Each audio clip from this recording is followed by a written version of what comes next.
কোন বান্দা বান্দি আল্লাহর কাছে গুনার জন্য লজ্জিত হইয়া কান্দে রে, আমার আল্লাহ ফেরেশতাদেরকে জিজ্ঞাসা করবে, ফেরেশতারা বল আমার বান্দা কেন কান্দে?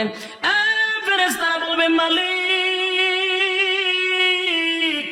আপনার বান্দা জাহান্নামের ভয়ে কান্দে। আল্লাহ বলেন জাহান্নাম কি আমার বান্দা দেখছে? না মালিক, জাহান্নাম কোনদিন দেখে নাই। তাহলে কেন কান্দে? বলে আলেমদের জবানে জাহান্নামের ভয়ের কথা শুনছে এই জন্য কান্দে। আল্লাহ বলেন আর কিসের জন্য কান্দে?